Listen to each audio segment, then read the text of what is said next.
Este mensaje lo he titulado, como dice el programa, Unos a Otros.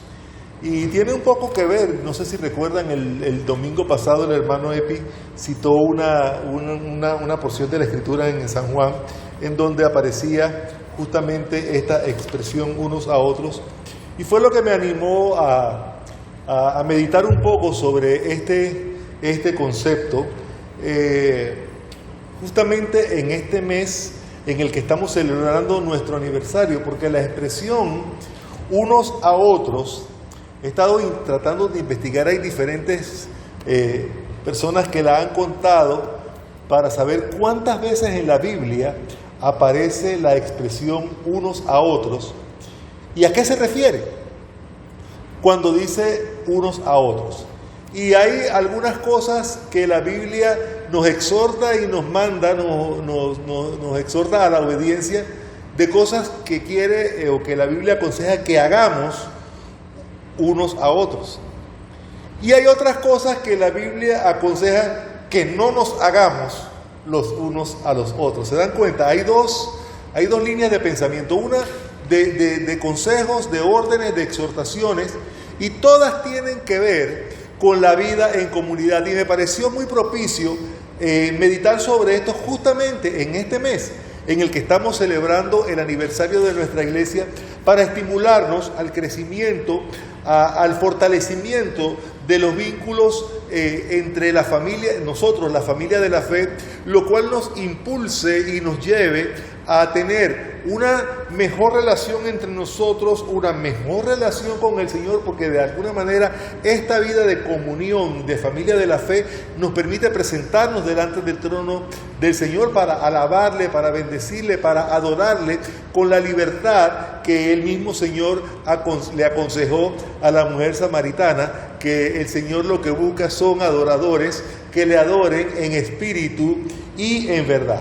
Entonces, el principal consejo que el Señor manda para esa frase, que para mí retumba, en una versión escuché que aparecía 39 veces, en otra 58 veces, pero me puse a averiguar, y solo en el Nuevo Testamento aparece más de 100 veces la expresión unos a otros. Y en el Antiguo Testamento menos, pero otras tantas veces. Les voy a invitar a que abramos nuestras Biblias, y lo podemos leer, creo que va a estar en la pantalla, la porción que está en el Evangelio según San Juan, el capítulo 13, y voy a estar leyendo los versos 34 y 35. 34 y 35. Y dice así la palabra del Señor: un mandamiento nuevo os doy, que os améis unos a otros, como yo os he amado, que también os améis unos a otros. En esto conocerán todos que sois mis discípulos, si tuvieren amor los unos con los otros. Y solamente en estos dos versículos aparece 3 veces la expresión unos a otros.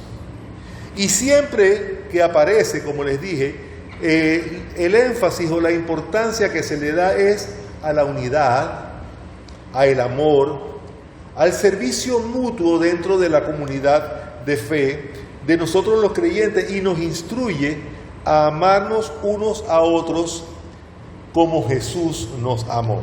La primera vez que el Señor habla del amor es cuando es confrontado y le dicen cuál es el mandamiento, y él dice, bueno, el primer mandamiento es: amarás al Señor tu Dios con todo tu corazón, con toda tu mente, con toda tu alma, con todas tus fuerzas, y a tu prójimo como a ti mismo. Y si bien es cierto, en esta primera vez que el Señor nos habla acerca del amor, Él nos dice que nosotros debemos amarnos, refiriéndose al amor entre nosotros, entre la comunidad, como a nosotros mismos. Pero en este versículo que acabo de leer, Él nos pone otra pauta de comparación. No nos dice, ámense como a ustedes mismos, sino dice, que se amen unos a otros como yo os he amado. Es decir, el mismo Señor Jesucristo se pone como modelo de amor. ¿Y ustedes saben hasta cuánto nos amó el Señor? Hasta la muerte.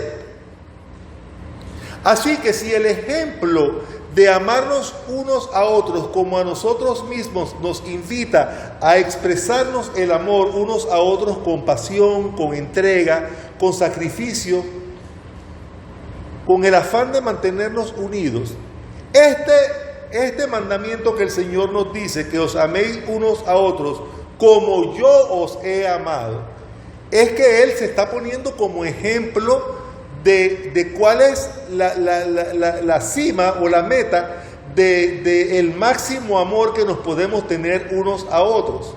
Y es como Él nos amó. Y nos amó hasta la muerte y muerte de cruz. ¿Qué significa esto en el contexto de la lectura? Que el Señor nos está invitando a amarnos unos a otros hasta el punto de ser capaces de poner nuestra vida por la vida de aquellos a quienes amamos. Porque ese es el parámetro de comparación que Él establece. Ámense unos a otros como yo os he amado, también ámense ustedes. Y no solamente esto, sino que este tipo de amor es el que nos va a permitir tener una vida de comunión y una vida de buen testimonio delante de los demás.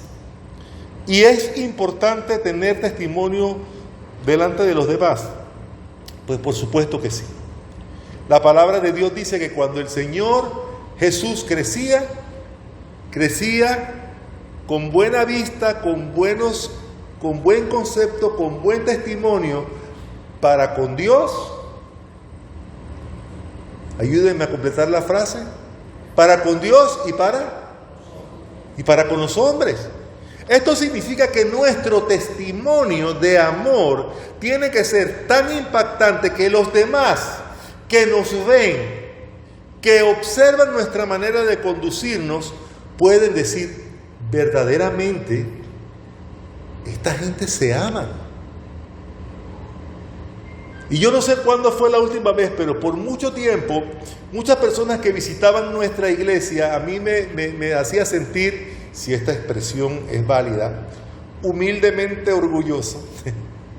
Me hacía sentir muy contento ver que la primera impresión que las personas que venían acá a la iglesia y que nos visitaban, lo primero que ellos observaban y lo primero que les llamaba la atención y que nos comentaban era cuánto ustedes se aman. Se puede ver, se puede percibir este amor que ustedes se tienen unos a otros, y no es solamente por el tema de que cada vez que venían había algo de que compartir, algún bocadillo o algún refrigerio. Esa era una parte, pero la realidad es que yo recuerdo tiempos hermosos en los cuales los hermanos de esta iglesia nos manteníamos en tal comunión unos con otros que no teníamos que esperar de domingo a domingo para vernos, sino que era muy usual que varias veces en la semana nos visitábamos, nos reuníamos, orábamos juntos, estudiábamos la Biblia juntos, jugábamos dominó juntos. Sí,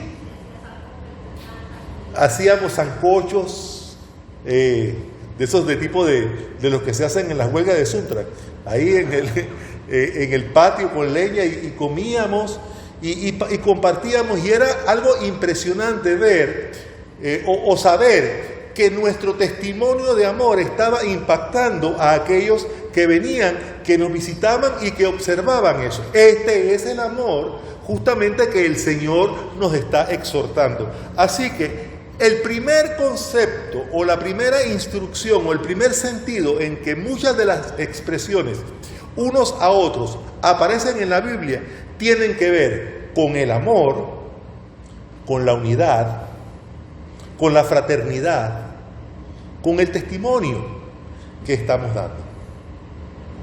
Hay otra porción en la Escritura en la cual se le da otro sentido a la expresión unos a otros. Es la porción de la Escritura que aparece en Colosenses, el capítulo 3, los versos del 13 al 17. Y dice así: soportándoos unos a otros y perdonándoos unos a otros si alguno tuviere queja contra otro.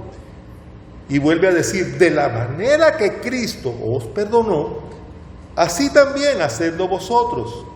Y sobre todas estas cosas, vestíos de amor, que es el vínculo perfecto, y la paz de Dios gobierne en vuestros corazones, a la que asimismo fuisteis llamados en un solo cuerpo, y sed agradecidos. La palabra de Cristo more en abundancia en vosotros, enseñándoos y exhortándoos unos a otros en toda sabiduría, cantando con gracia en vuestros corazones al Señor con salmos e himnos y cánticos espirituales. Y todo lo que hacéis, sea de palabra o de hecho, hacedlo en el nombre del Señor Jesús, dando gracias a Dios Padre por medio de Él, soportándoos y perdonándoos unos a otros. Así empieza esta porción. Y esto nos lleva a reflexionar acerca del significado de lo que es soportarnos unos a otros y perdonarnos unos a otros. Y aquí cuando dice soportándoos unos a otros, no se refieren a esta interpretación coloquial de la palabra que dice es que no lo soporto. Porque no se trata de soportarlo como en el sentido de tolerar a una persona.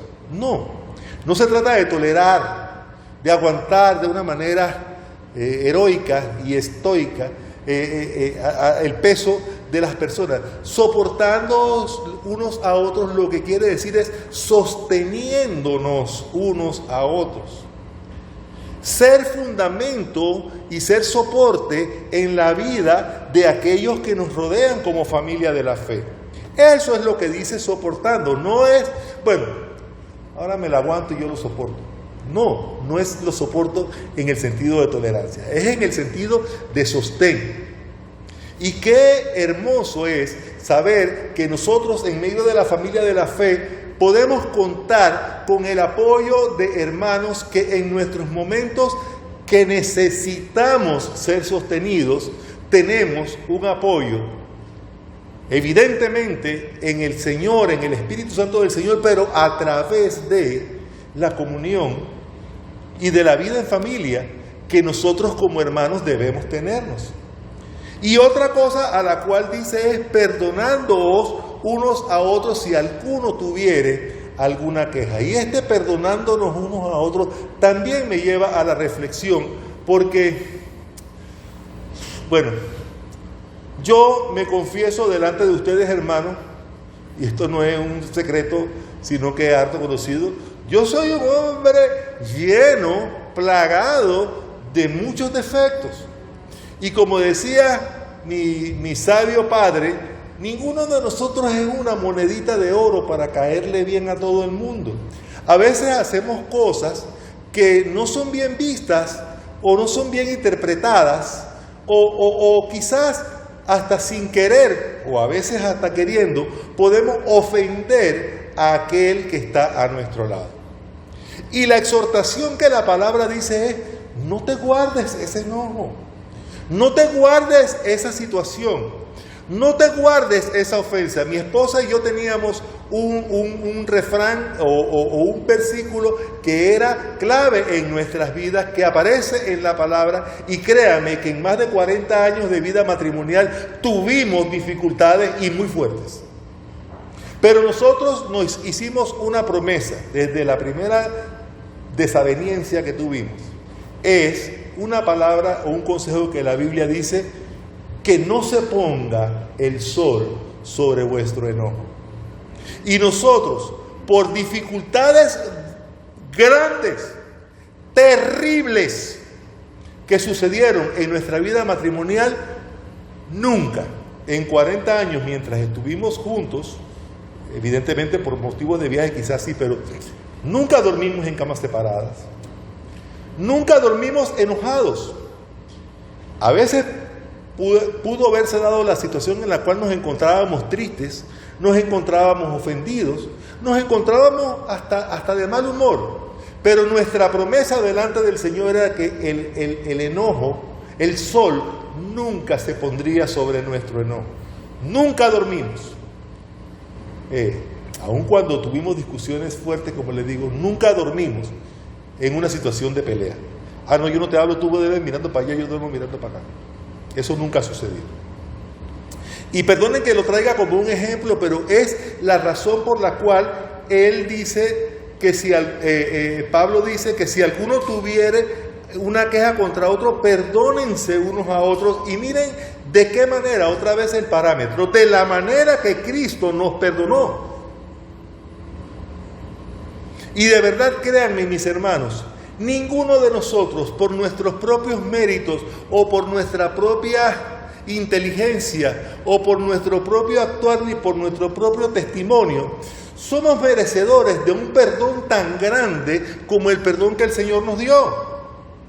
Y si no somos merecedores y aún así el Señor nos perdonó, Él nos exhorta, Pablo, aquí en esta porción, a que nos perdonemos unos a otros. Si tenemos una queja, no importa qué fue lo que te hice.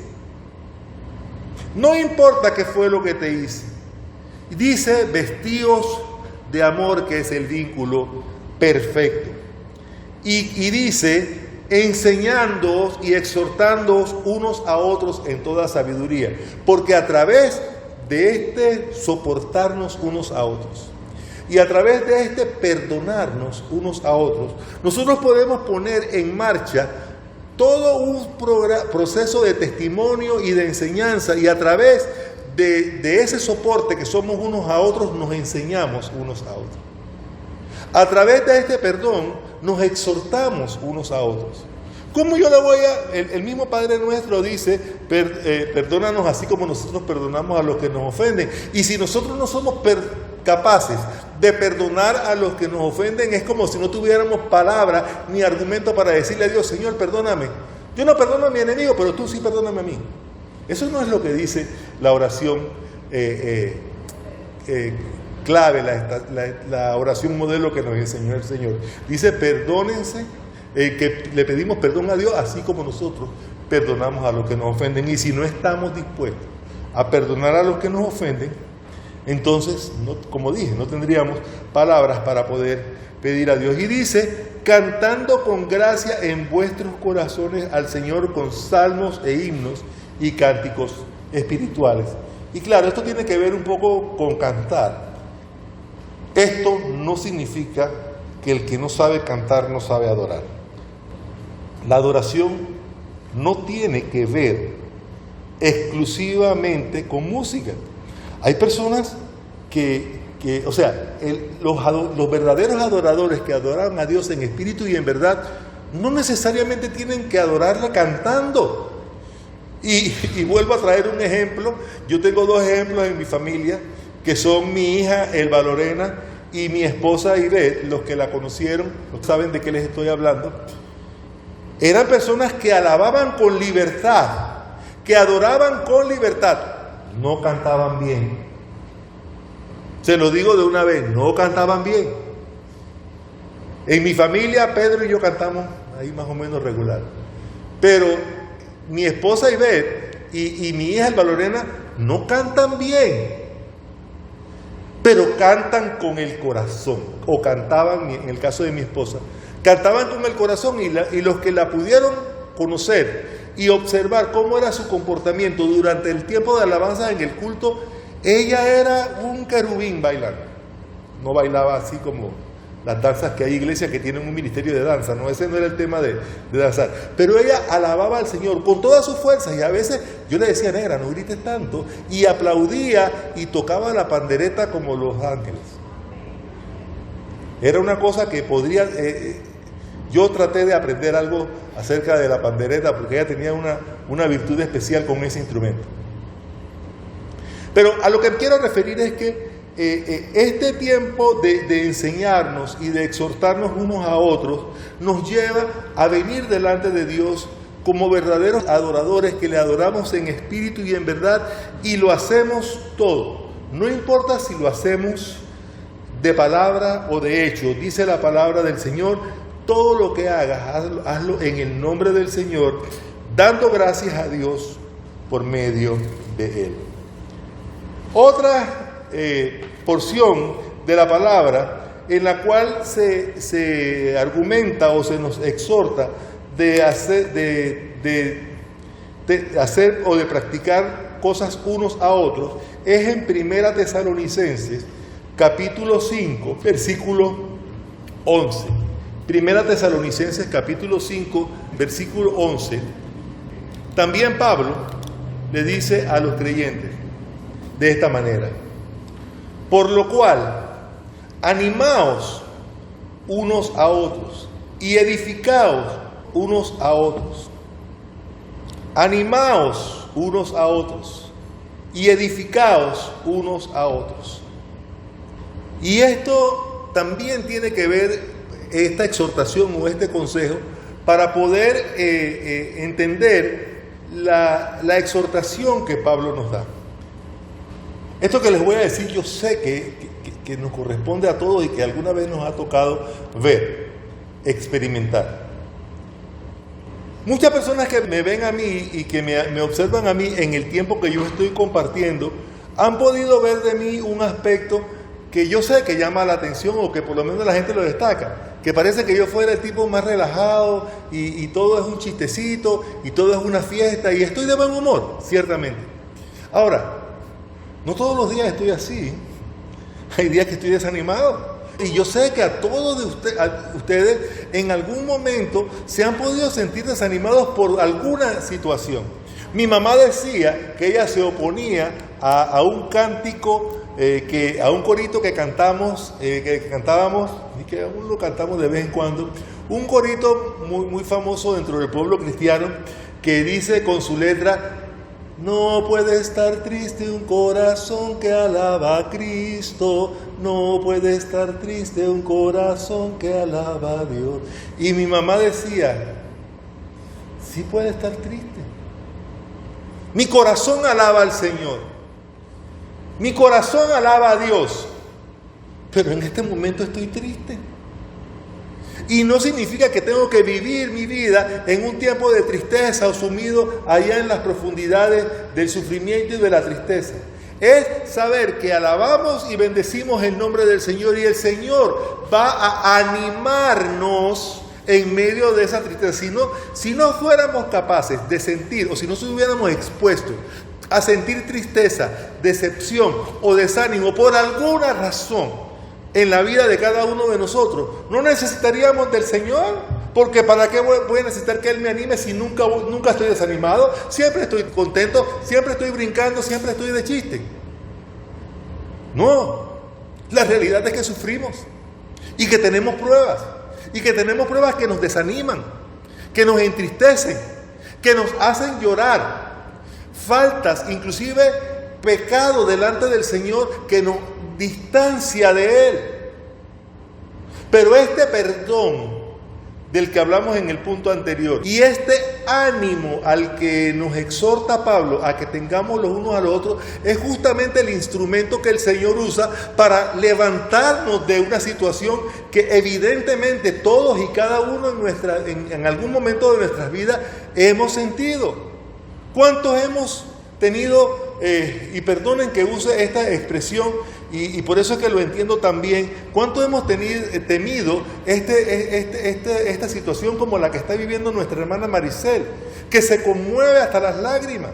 ¿Y eso qué significa? Que porque está padeciendo, porque está preocupada, porque está sufriendo, el corazón de Dios no está con ella. Al contrario, justamente el auxilio, el ánimo que ella puede encontrar en el apoyo que nosotros le demos, es un ánimo que viene del Señor, y que en medio de su desánimo, en medio de su tristeza y en medio de su preocupación, la levanta, la sostiene, la edifica. Y eso aplica a todos y cada uno de nosotros, incluyéndome a mí,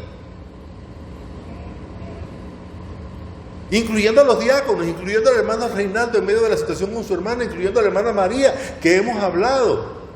Hay momentos que nos sentimos así.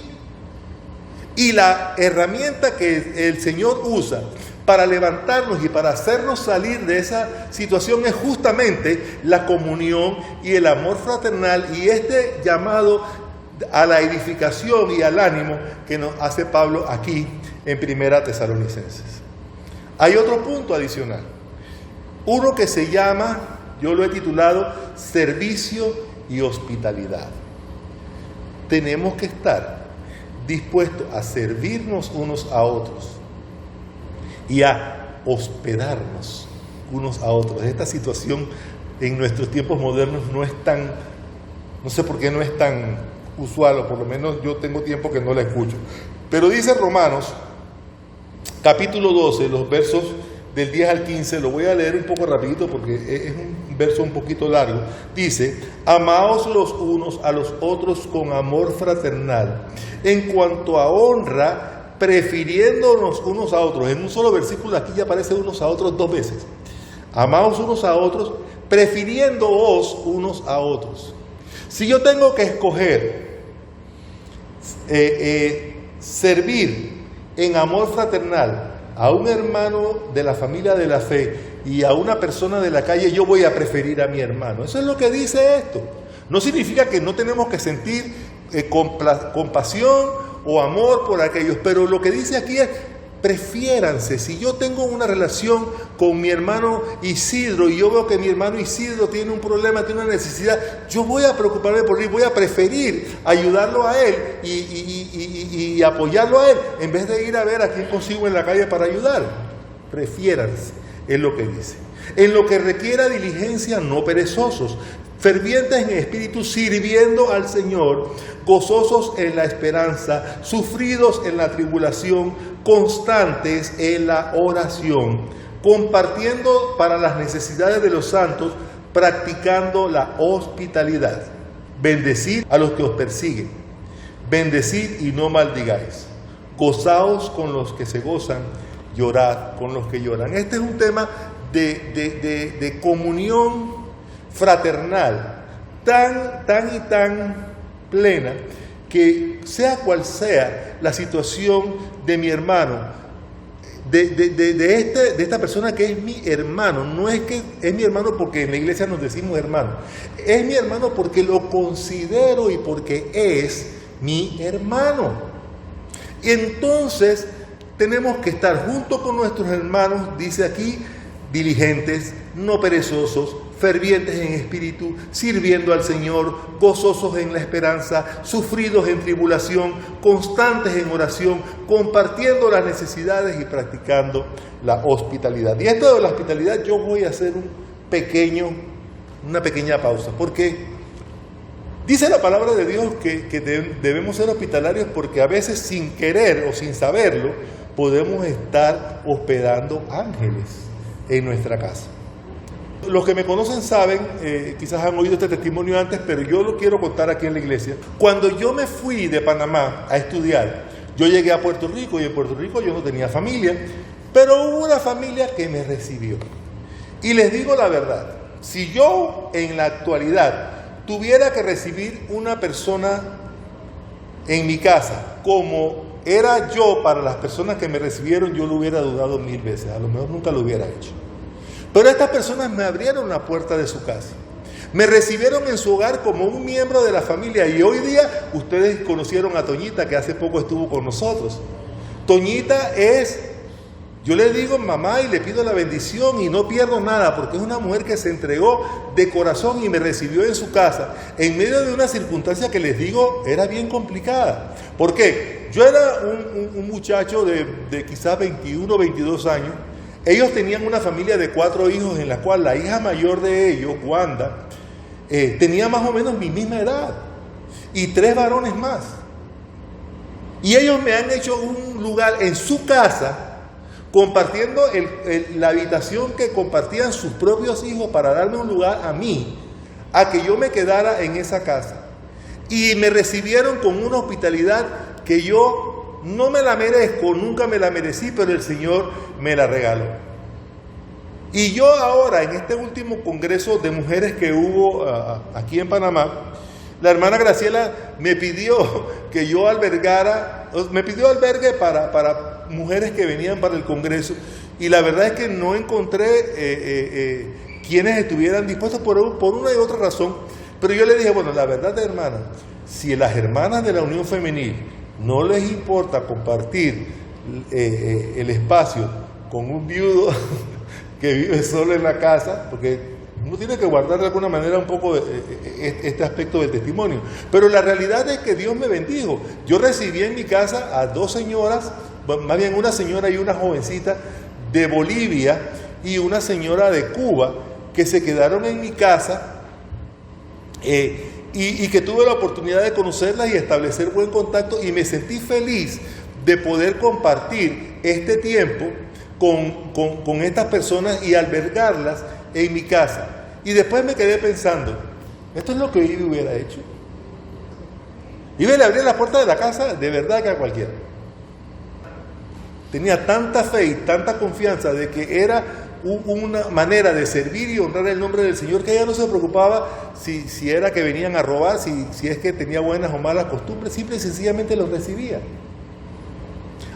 Y este versículo nos llama a mostrarnos amor fraternal, a honrarnos mutuamente, a ser diligentes en el servicio del Señor y justamente a practicar la hospitalidad.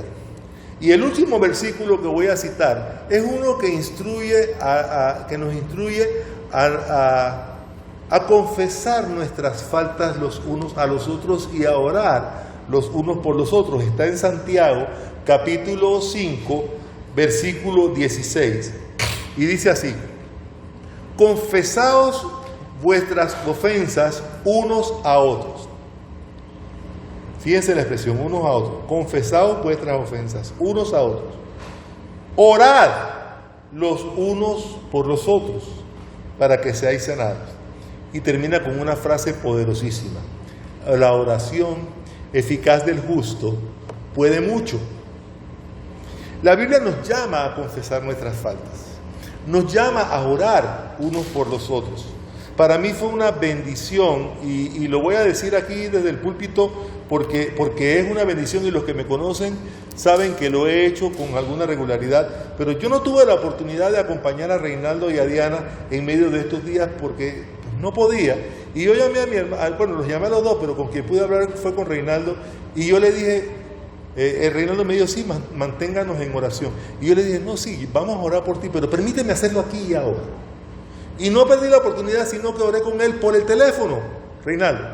Y con algunos de ustedes lo he hecho, con Lili lo he hecho, hermana María, creo que hemos orado juntos también por teléfono, Maricel, creo que también lo he hecho contigo. Si yo llamo a un hermano y le digo, voy a orar por ti, está bien, gloria a Dios que podemos apoyarnos y orar uno por otro. Pero si yo estoy hablando contigo, Chilo, y tú necesitas una palabra de oración, yo voy a orar por ti aquí y ahora, porque esa es la voluntad del Señor, que intercedamos, que nos apoyemos, que oremos unos por los otros, ¿cierto?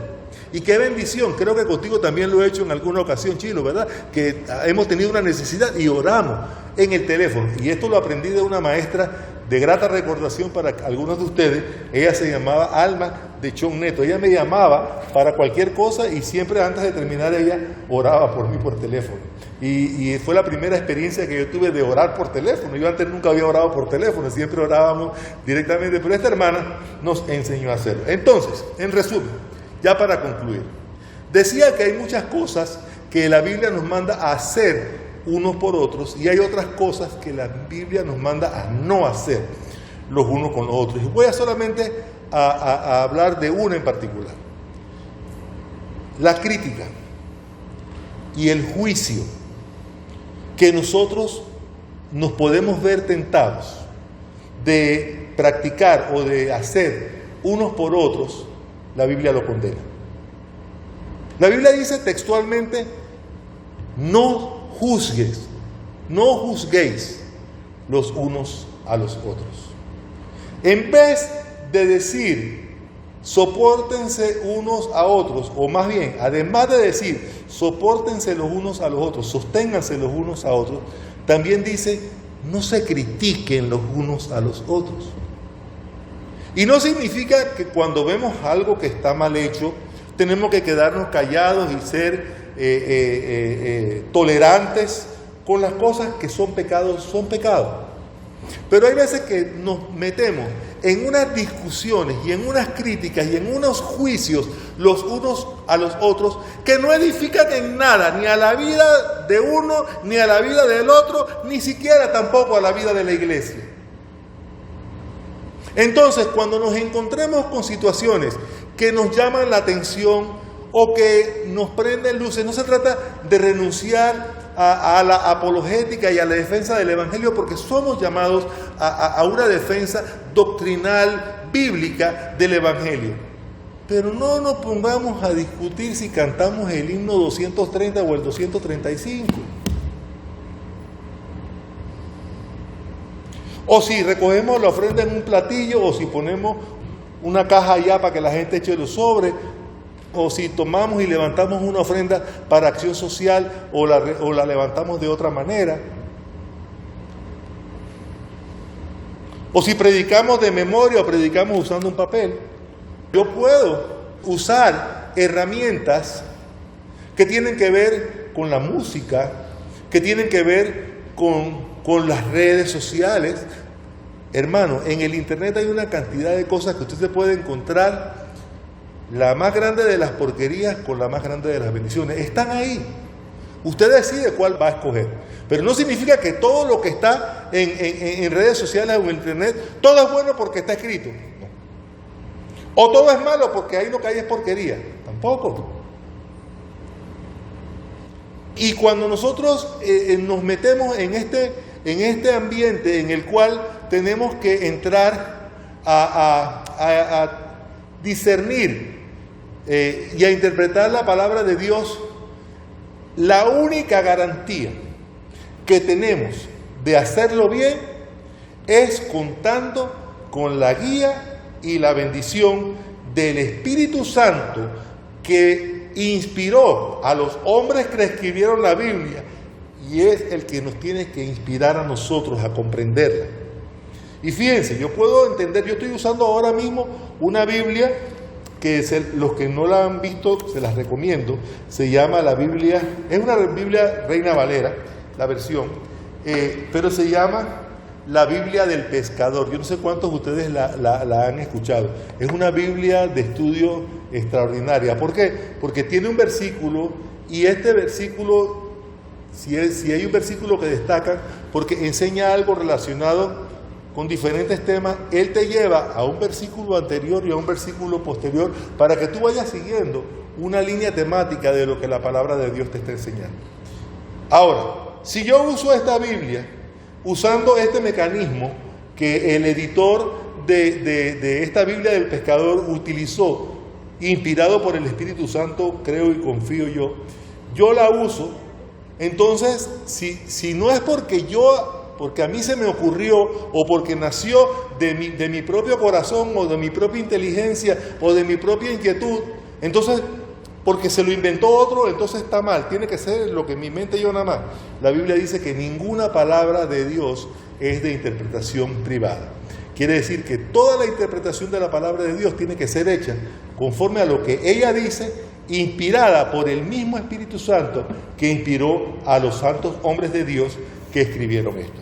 Entonces, en resumen, el concepto de unos a otros en la Biblia resalta la necesidad de fortalecer nuestras relaciones interpersonales basadas en el amor, en el respeto, en la humildad, la compasión, el servicio humano. Y en cada una de estas cosas, el servicio al Señor, cada una de estas cosas, nosotros tenemos que hacerlas para honrar al Señor. Servir y ayudar. Animarnos a tratarnos con amabilidad, con amor, ayudando a los necesitados. Encontrarnos en unidad. No hacemos nada jalando uno para un lado y otro para otro. Tenemos que encontrarnos en unidad. Edificar la comunidad. Dice Romanos 16:16, saludaos con ósculo santo. O sea, tratémonos con amor, aunque ósculo santo se refiere aquí a un beso. Bésense con santidad, con respeto, con humildad, claro. Entonces, el propósito es edificar a la comunidad, mostrarnos el amor del Señor, fomentar la armonía y la paz. Traer discusiones estériles no nos edifican, no nos traen paz, no nos traen armonía, y nosotros necesitamos promover un ambiente de armonía y de paz en medio de la iglesia. Y voy a terminar con un texto, este mismo hermoso texto que leímos, Colosenses 3, del 13 al 17, y lo voy a leer en la versión Dios habla hoy. Dice: sopórtense unos a otros, perdónense si alguno tiene una queja contra otro. Así como el Señor los perdonó, perdonen también ustedes, y sobre todo, revístanse de amor, que es el lazo de perfecta unión. Que Dios les bendiga y que nos bendigamos también unos a otros. Dios les bendiga, mis hermanos.